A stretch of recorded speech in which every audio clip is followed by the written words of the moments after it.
Hello student, अपन बात कर रहे थे कंप्यूटर के इम्पोर्टेंट प्रश्न जो चतुर्थ श्रेणी में 5 प्रश्न पूछे जाते हैं। उन प्रश्न की बातचीत करेंगे जो इम्पोर्टेंट तौर पर हैं। उन प्रश्न से अपन बातचीत करेंगे जो अपने प्रश्न है वो इम्पोर्टेंट प्रश्न हैं।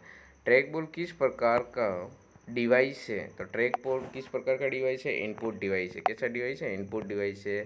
अगला प्रश्न है माइक्रोसॉफ्ट एक्सेल को और किस नाम से जाना जाता है? तो माइक्रोसॉफ्ट एक्सेल को और किस नाम से जाना जाता है? तो स्प्रेडशीट के नाम से जाना जाता है। फिर अगला प्रश्न है कंप्यूटर में रन कमांड के लिए कौन सी शॉर्टकट कुंजी का प्रयोग किया जाता है?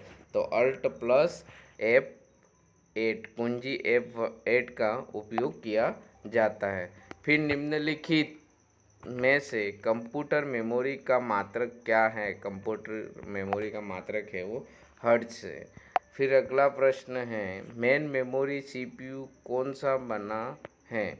तो मेन मेमोरी सीपीयू कौन सा बना है? कैश मेमोरी बना है। अगला प्रश्न है एक पेराबाइट किसके बराबर होता है? तो एक पेराबाइट 1024 टेराबाइट के अनुसार होता है।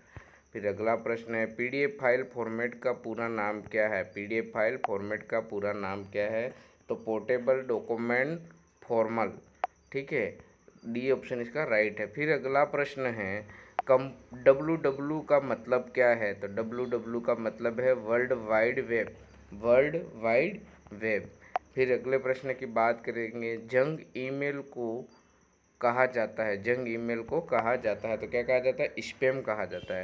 फिर अगला प्रश्न है निम्न में कौन सा एक सर्च इंजन नहीं है? निम्न में कौन सा एक सर्च इंजन नहीं है? तो कौन सा नहीं है? विंडोज नहीं है।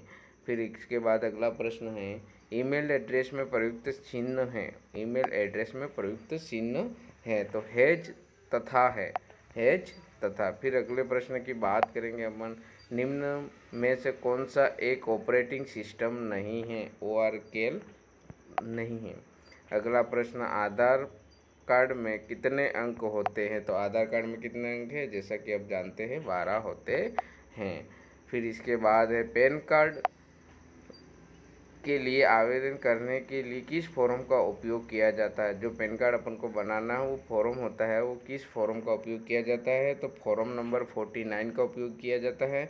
और जो फॉर्म रहते हैं किस किस वेबसाइट के द्वारा बनाया जाता है? NSDL और UTI के द्वारा बनाया जाता है। UTI के द्वारा 2 वेबसाइटों के द्वारा बनाए जाते हैं। फिर है अगला प्रश्न भारत में राष्ट्रीय मतदाता सेवा पोर्टल NVSP का प्राथमिक उद्देश्य क्या है? जो अपन वोटर आईडी बनाते हैं वो किससे बनाते हैं? मतदाता पंजीकरण और चुनावी सेवाओं के द्वारा बनाई जाती है। फिर अगला प्रश्न है कंप्यूटर में फीड किए गए डाटा को कहा जाता है। तो क्या कहा जाता है? एल्गोरिथम कहा जाता है। क्या कहा जाता है? एल्गोरिथम कहा जाता है। अगला प्रश्न है कंप्यूटर के ALU द्वारा आने वाले कमांड किस पर वो है? तो किस पर विराजित है? तो कैश मेमोरी पर है। फिर अगला प्रश्न है फ्लॉप डिस्क क्या है? फ्लॉप डिस्क क्या है? तो ये फ्लेक्सिबल स्टोरेज है। तो ये थोड़ा टाइप करने में कोई थोड़ी दिक्कत हो चुकी है। अगला प्रश्न है निम्न में कौन मस्तिष्क की कार्यप्रणाली की नकल करने वाला सबसे छोटा और सबसे तेज कंप्यूटर है? तो वो क्वांटम कंप्यूटर है। फिर अगला प्रश्न है भारत का पहला सुपर कंप्यूटर है। भारत का पहला सुपर कंप्यूटर कौन सा है? परम कंप्यूटर है। फिर अगला प्रश्न है CPU कार्य नहीं करता। CPU क्या कार्य नहीं करता? डेटा का हस्तांतरण नहीं करता, डेटा को आदान प्रदान नहीं करता। फिर अगला प्रश्न है कंप्यूटर के 4 प्रमुख फंक्शन का सही क्रम है। तो प्रमुख फंक्शन का सही क्रम है इनपुट, आउटपुट, प्रोसेसर और स्टोरेज। फिर अगले प्रश्न की बात करेंगे निम्न में कौन एप्लीकेशन के आधार पर कंप्यूटर का वर्गीकरण नहीं है? तो इनमें से दोनों नहीं हैं। दोनों नहीं है। कंप्यूटर शब्द की उत्पत्ति कहाँ हुई थी? तो लैटिन भाषा से हुई थी। फिर अगला प्रश्न है सभी आधुनिक कंप्यूटर किस पर कार्य करते हैं? सभी आधुनिक कंप्यूटर किस पर कार्य करते हैं? डाटा पे काम करते हैं। अगला प्रश्न है रैम के 2 प्रकार होते हैं। रैम के 2 प्रकार कौन से हैं? डायनेमिक रैम और स्टैटिक रैम दोनों होते हैं। ठीक है। अगला प्रश्न संग्रहित प्रोग्राम अवधारणा द्वारा विकसित की गई है। तो किसके द्वारा विकसित की गई अवधारणा है? जॉन वॉन वुमेन के द्वारा विकसित की गई है। अगला प्रश्न है माइक्रोसॉफ्ट विंडोज़ है।